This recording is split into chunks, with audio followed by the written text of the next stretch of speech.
6장 25절에서 34절 말씀입니다. 그러므로 내가 너희에게 이르노니 목숨을 위하여 무엇을 먹을까 무엇을 마실까 몸을 위하여 무엇을 입을까 염려하지 말라. 목숨이 음식보다 중하지 아니하며 몸이 의복보다 중하지 아니하냐.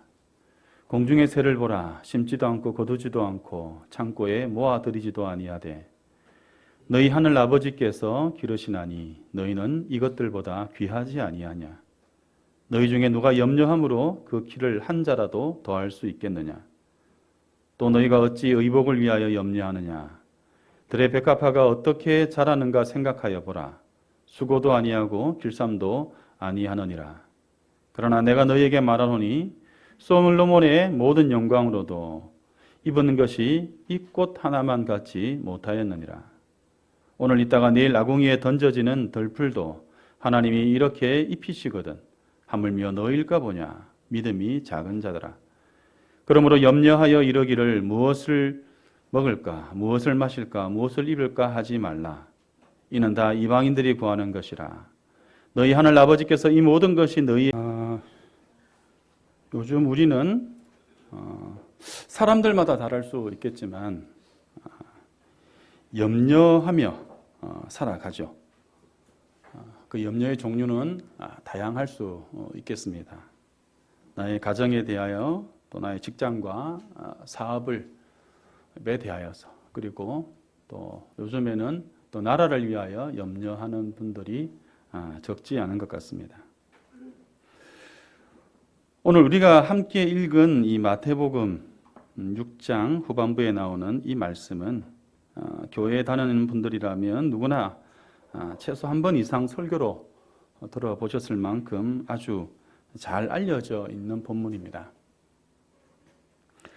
이 본문으로 다른 분들은 어떤 제목으로 설교를 하셨는지를 또 살펴봤습니다. 제목들이 대략 이렇습니다. 우리는 왜 염려하나? 염려의 어리석음. 염려하지 말고 생각하라. 염려를 달고 사는 사람들을 위하여. 걱정을 묵상하지 말고 주님의 나라와 의를 구하라. 내 걱정하다가 하나님을 놓치지 말라. 이런 유의 제목으로서 설교가 되었다라는 것을 살펴볼 수 있었습니다. 제가 살펴본 것은 대부분 유명한 목사님들의 설교의 제목을 여러분에게 소개해 드린 것입니다. 들으셨다시피 제가 찾아본 많은 설교의 제목들 중에서 이 본문으로 제목을 달 때에 가장 압도적으로 많은 비중을 차지하고 있었던 단어가 염려였습니다. 그 뒤를 이어서 신앙의 우선순위에 관한 설교 제목들도 있었습니다. 오늘 본문을 보시면 처음부터 끝까지 본문 전체가 염려라는 단어가 등장하고 염려하지 말라라는 예수님의 강력한 권면과 또한 명령으로 도배되어 있다라고 해도 과언이 아닙니다. 실제로 세상을 살아가는 가운데 염려가 없는 사람이 어디 있겠습니까? 정도의 차이가 있지만 다들 염려를 하며 살아갑니다. 오히려 이 철이 들고 나이가 들어가고 짊어져야 할 삶의 무게가 많아지고 무거워질수록 우리가 품고 있는 또 품어야 하는 염려의 크기와 그 가지수가 점점 더 많아지기 마련입니다. 그런데 오늘 본문에서 예수님은 반복적으로 말씀하십니다. 염려하지 말라. 이 염려하지 말라라는 이 표현은 25절을 시작으로 해서 27절, 28절, 그리고 31절 이하에 이르기까지 본문 내내 끊임없이 반복됩니다. 특히 31절에 가서는 25절의 말씀을 그대로 복사해 놓은 듯 되풀이 하십니다. 그래서 우리는 염려하지 말라라고 하시는 이 예수님의 의중을 파악하는 것이 오늘 본문을 이해하는 데 있어서 가장 중요한 일이다라고 생각할 수 있습니다. 오늘 우리가 읽은 본문의 가장 첫 단어는 그러므로라는 접속사로 시작합니다. 바로 앞절인 24절을 보면 예수님은 한 사람이 두 주인을 섬기지 못할 것이니 혹 이를 미워하고 저를 사랑하거나 혹 이를 중히 여기고 저를 경히 여김이라. 너희가 하나님과 재물을 겸하여 섬기지 못하느니라. 이렇게 선언하셨습니다.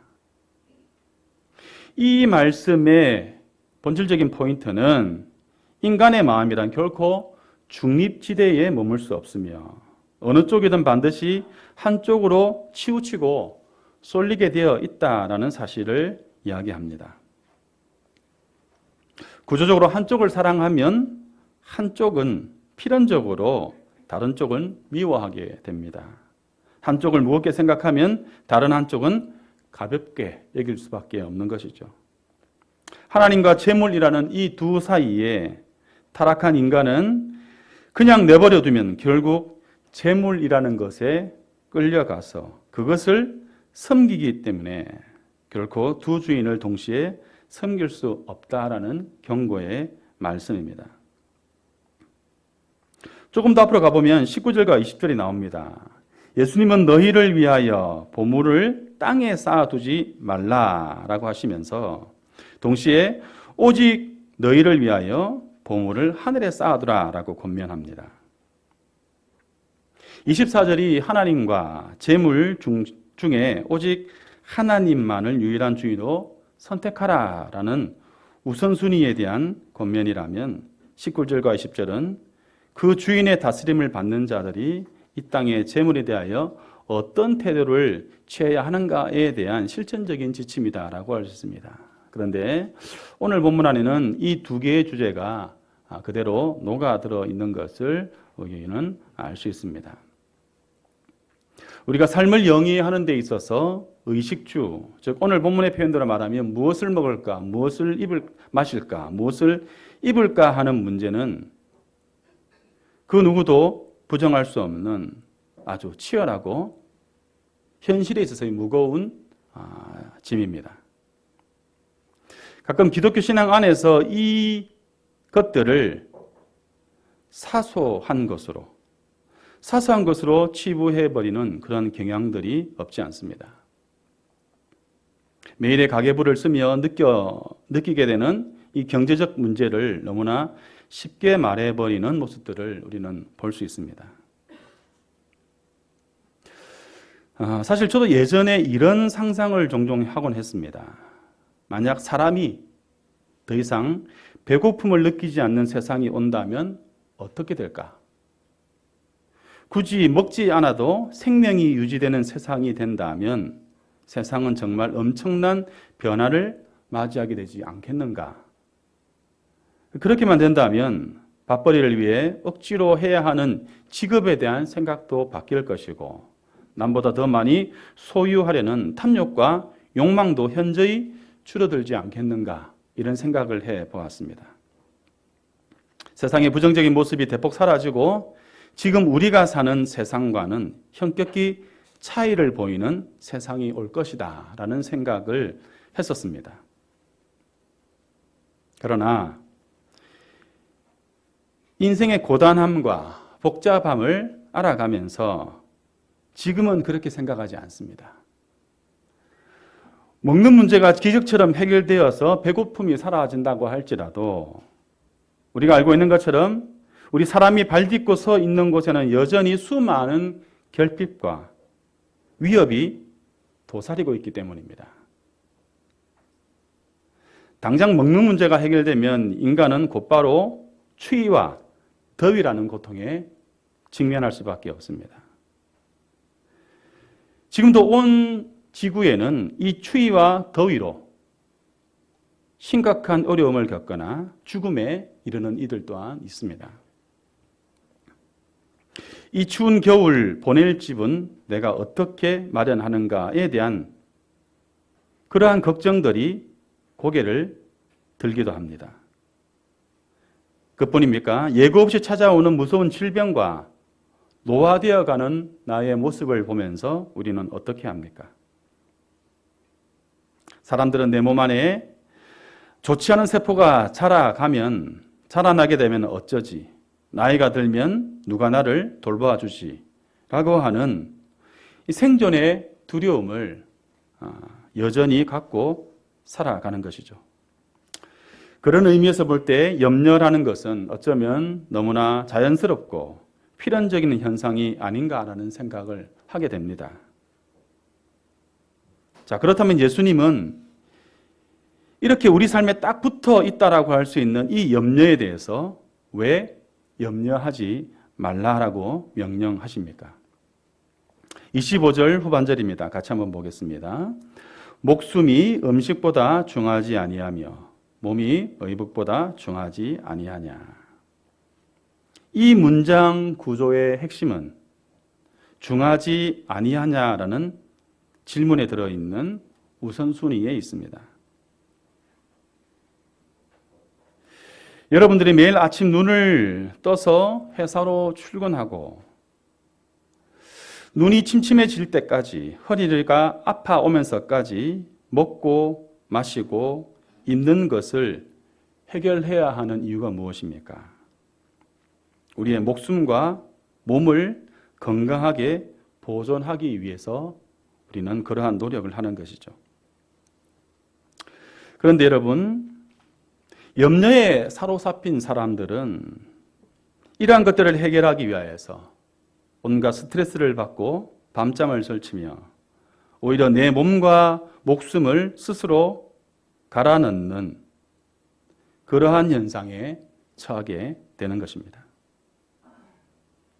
의식주가 몸과 몸을 지키는 수단이라야 하는데 그 수단을 지키기 위해서 오히려 그 목적을 파괴하는 주객이 전도된 삶을 살아가는 것이 우리의 현실이 아닌가 하는 것이죠. 이어서 예수님께서는 26절에서 고개를 들어 공중의 새를 바라보라 라고 하십니다. 새들을 보십시오. 그들은 인간처럼 봄에 씨를 심지도 않고 가을에 땀 흘려 거두지도 않으며 겨울을 대비해 거대한 창고에 곡식을 모아들이려고 노동하지 않습니다. 왜입니까?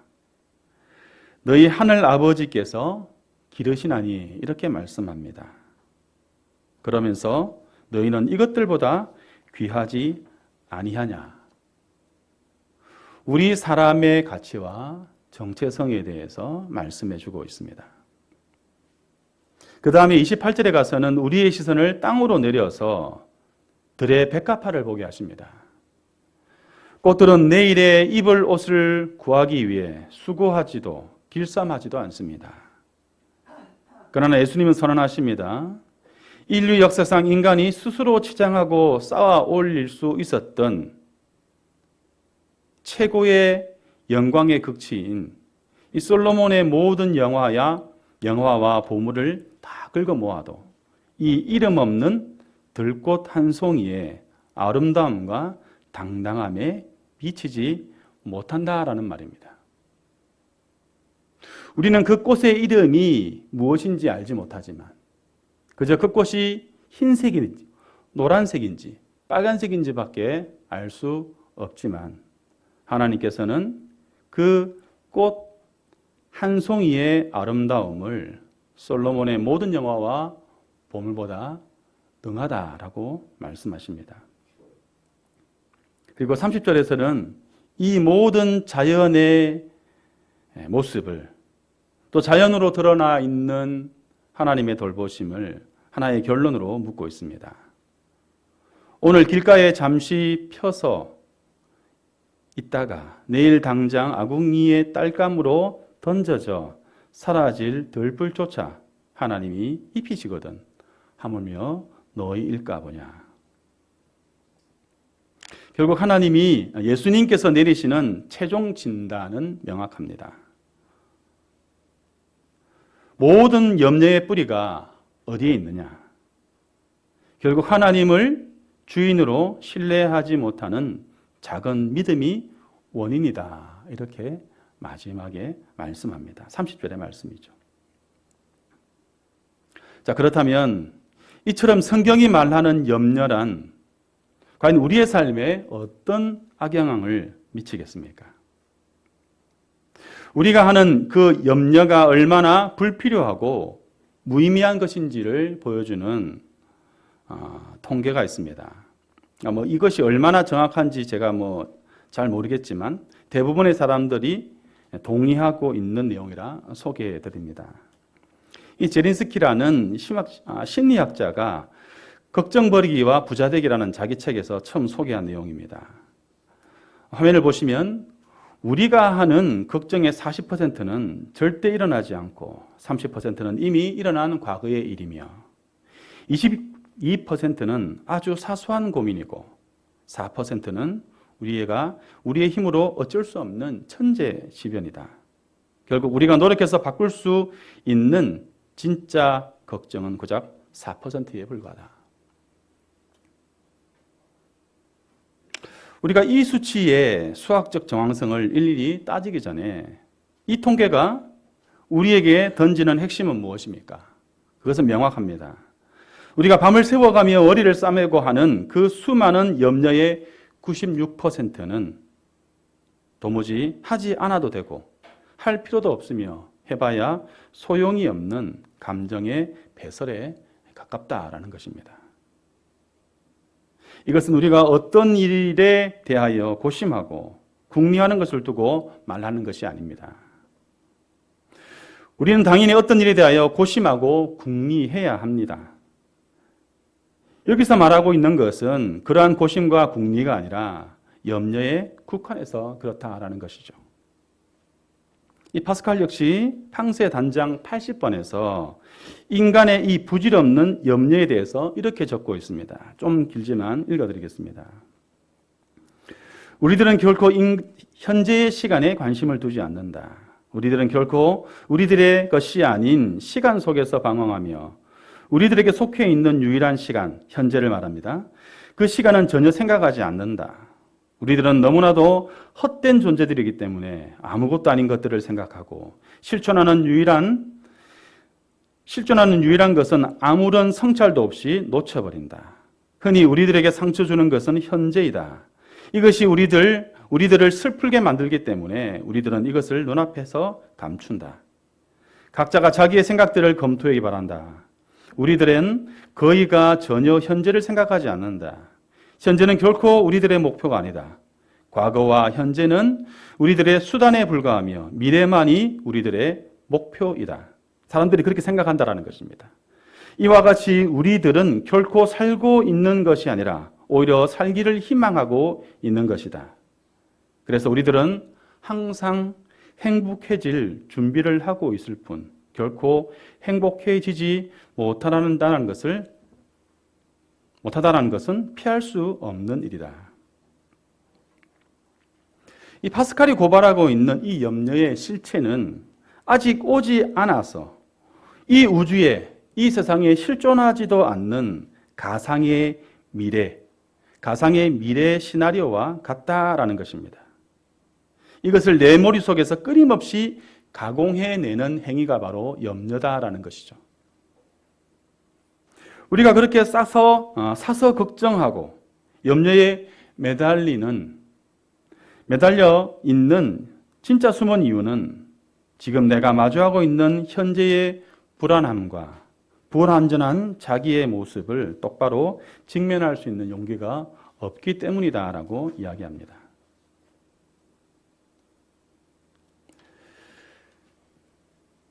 그래서 내면의 고통으로부터 도망치기 위해서 미래라는 유령의 시간을 빌려와서 염려라는 회피의 수단을 선택하는 것이다 라고 말하고 있습니다. 이렇게 염려가 체질이 된 사람은 늘 내일의 걱정을 해결하는데 온 정신과 에너지를 빼앗기게 됩니다. 자, 그러다 보면 정작 하나님께서 우리에게 허락하신 유일하게 실제하는 진짜의 시간, 현재, 지금 이 순간을 단 한순간도 의미 있게 온전하게 살아내지 못한다라는 것입니다. 염려의 무서움이 바로 여기에 있는 것이죠. 염려에서 벗어나는 순간을 행복이다라고 할 때에 사람들은 그 행복을 어디에 근거해 두고 있냐라는 것입니다. 행복이 우리의 통장 잔고에 달려 있는 것이라면 1억을 가진 사람은 10억을 가진 사람을 보면서 불행해 할 것이고 10억을 가진 사람은 100억을 가진 사람 앞에서 내일에 직면하게 될 결핍과 부족함에 대하여 염려할 것입니다.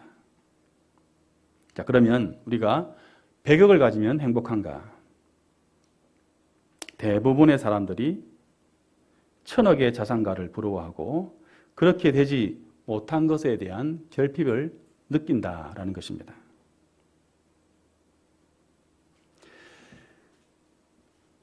현대의 행동경제학에서 돈이 인간에게 분명히 실제의 행복을 가져다 준다라고 주장을 합니다.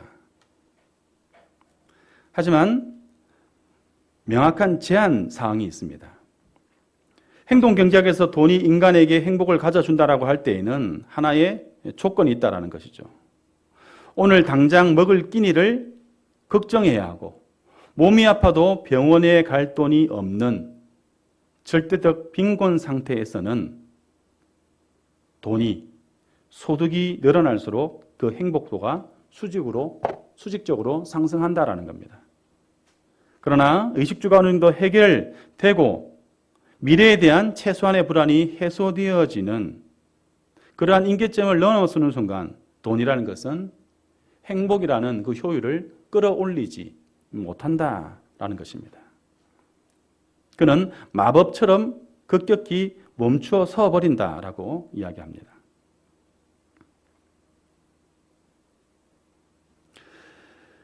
최소한의 불안의 요소들이 해결되어지고 이 불행의 선을 넘어섰음에도 불구하고 맹목적으로 더 많은 돈을 벌기 위해서 내게 주어진 소중한 건강과 가족들과의 대화와 친구들을 잃어가는 그러한 시간을 통해서 다시 말해서 현재의 시간을 통째로 갈아 넣어 희생하게 될 때에 그것으로 통해서 소유가 늘어날지언정 실제적으로 내 안에 있는 행복의 진짜 알맹이는 그것들로 인하여서 온전히 갉아먹히게 되고 오히려 뺄셈의 삶이 된다라는 그러한 통찰을 우리에게 보여줍니다.